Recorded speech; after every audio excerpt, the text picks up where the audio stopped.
Hello दोस्तों, स्वागत है आपका हमारे चैनल बेसिक मेडिकल लेक्चर में। आज की इस वीडियो में हम सब पाइल्स यानी कि बवासीर के बारे में पढ़ेंगे, जानेंगे कि पाइल्स होने के कारण क्या है, होने के बाद क्या क्या परेशानियां होती है और पाइल्स में कौन सी मेडिसिन यूज कर सकते हैं। आज वही जानेंगे, तो चलिए जानते हैं। और हाँ दोस्तों, इस चैनल पर मैं जो भी वीडियो डालता हूँ वो जीएनएम वाले स्टूडेंट के लिए काफ़ी इम्पोर्टेंट है।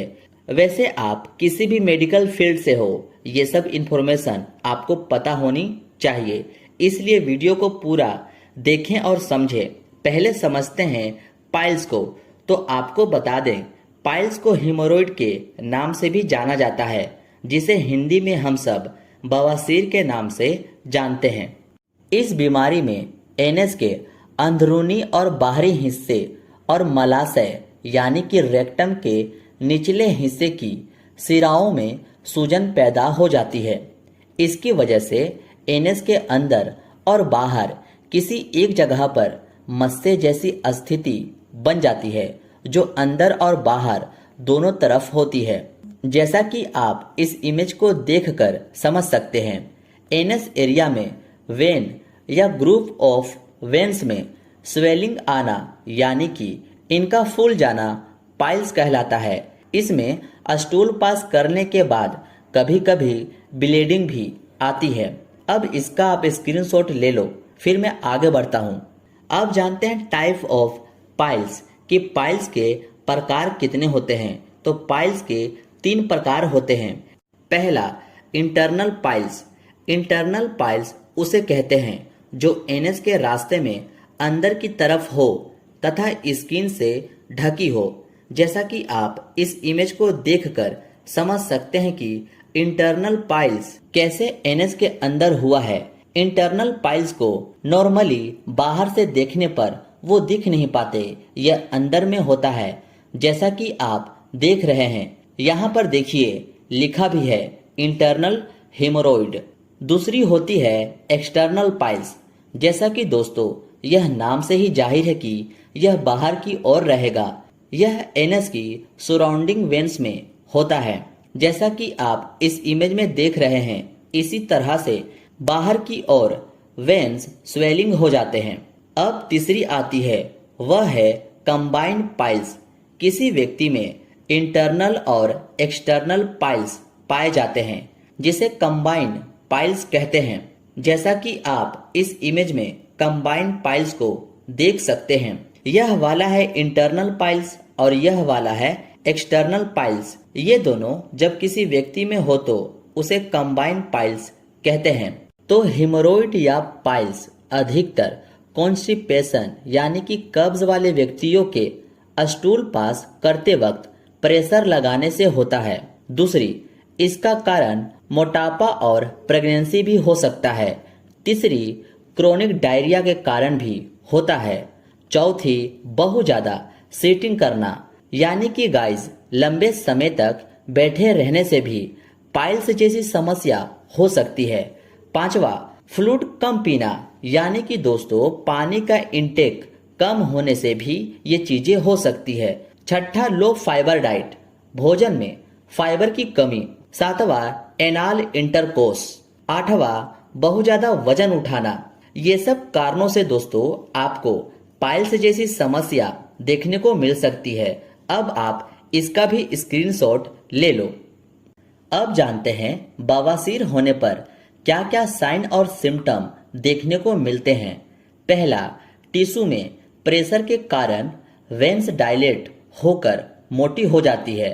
वेन्स डायलेट का मतलब वेन्स फैल जाते हैं, ठीक है। दूसरी, painless bleeding. Bright red colour का ब्लड स्टूल के साथ दिखाई देता है। तीसरा, डिस्कम्फर्ट, बेचैनी, पीड़ा। चौथा, प्रोलैप्स। पांचवा, ईचिंग एंड हैवीनेस, खुजली तथा भारीपन। छठा, severe pain at anus region, गुदा मार्ग में असहनीय दर्द। सातवां, difficulty in walking and sitting, उठने बैठने व चलने फिरने में परेशानी। ये सब मेन सिम्टम है जो हेमोरॉइड के पेशेंट में देखने को मिलता है। अब इसका भी आप स्क्रीनशॉट ले लो।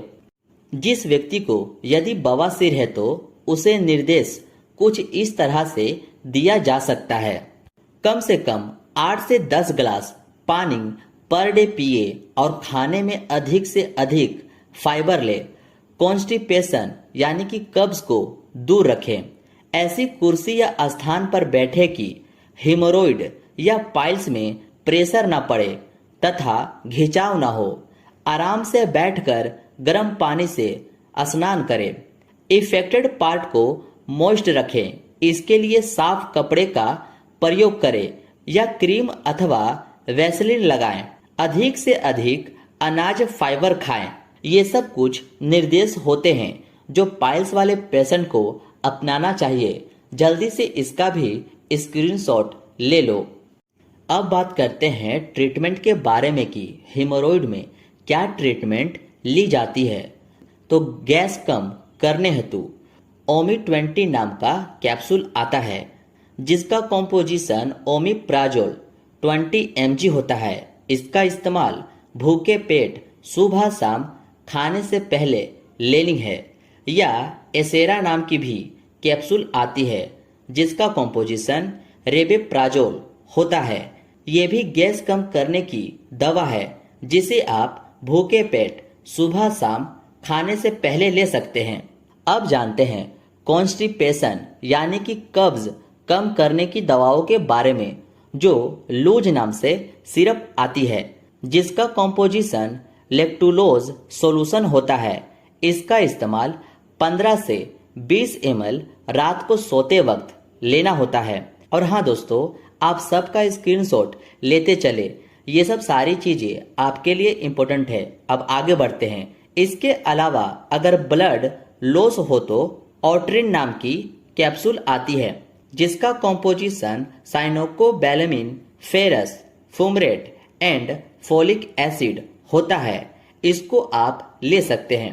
टैबलेट वेनेक्स 500 mg जिसका composition diosmin 450 mg and hesperidin 50 mg होती है।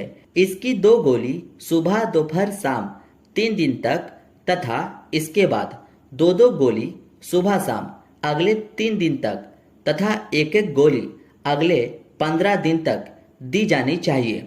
जाइलोकेन 2% जेली जिसका कॉम्पोजिशन लाइग्नोकेन हाइड्रोक्लोराइड होता है जिसको स्टूल पासिंग से 10 से 15 मिनट पहले रेक्टम में लगा लें जिससे स्टूल पास करते समय दर्द नहीं होगा।